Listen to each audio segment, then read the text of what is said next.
welcome. The gravity unit is a really good time to kind of overview all the relationships that we see in physics class. A lot of physics class is modeling some kind of real world phenomenon and trying to use that to come up with a relationship like a formula or a graph. And then in reverse, we might ask how as one increases, another thing increases, right? So the simplest easiest relationship is just a direct relationship, okay? In math class, it's going to take the form of something y equals kx, where k is the slope. And if in any of these things, if a is doubled, so if I then find formulas that have these same relationships, for example, Newton's second law, F equals ma, they have a direct relationship like this. And the reason I can tell that is because they're both on top of any fractions and there are no squares or anything, okay?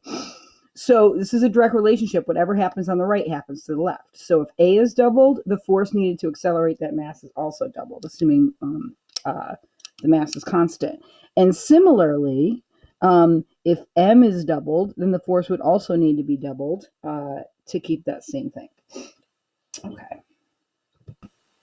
Okay, let's find another formula somewhere on this reference table that has a direct relationship.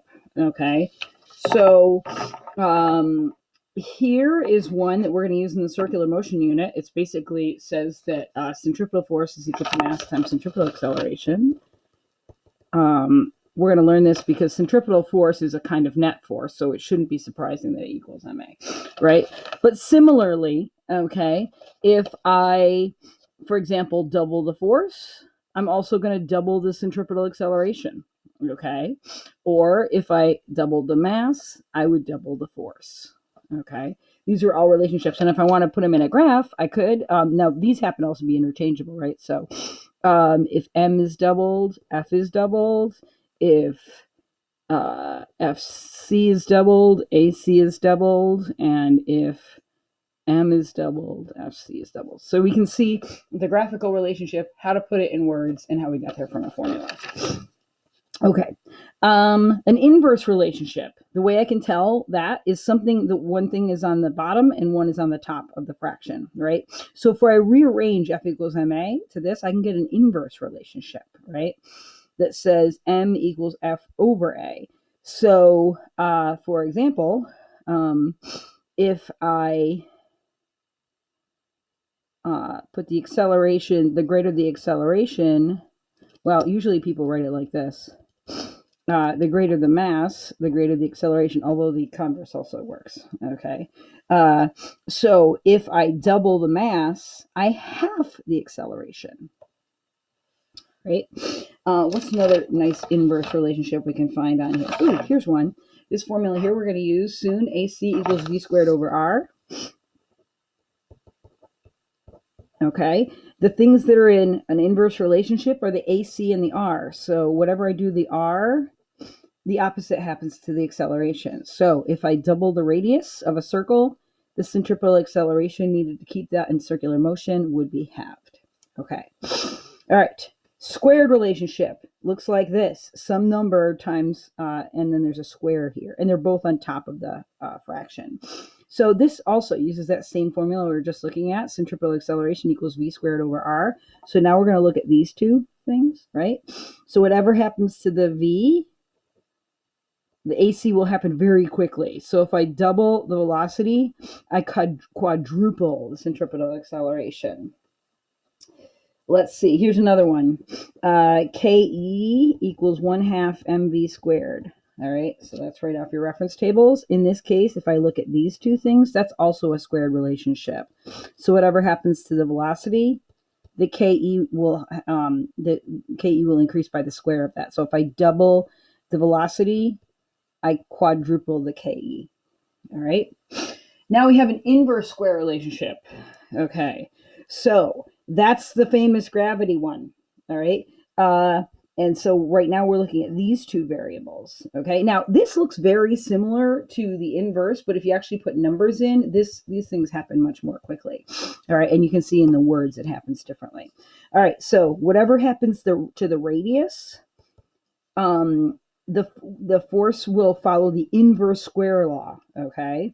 All right, so if I double the radius, I quarter the force. Okay. There is another formula we're going to learn a little bit later. The electric force is given by K Q1 Q2 over R squared. This shows the electric force between two charges. And again, it follows the inverse square law. In fact, anything that spreads out in all directions, like that one video, follows the inverse square law. Okay. So similarly, the electric force is going to follow the inverse square. So if I double the distance between two charges, I quarter the electric force, just like I quartered the gravitational force between two masses. And then finally, if I flip that over, if I flip the square one over, you could also see a square root curve. You've seen this in several labs. Okay. This is going to look something like this. Okay. All right. If I rearrange the centripetal acceleration formula, I can get that V equals radical A over R. And what this means is that whatever inside the square root here is going to follow this trend, right?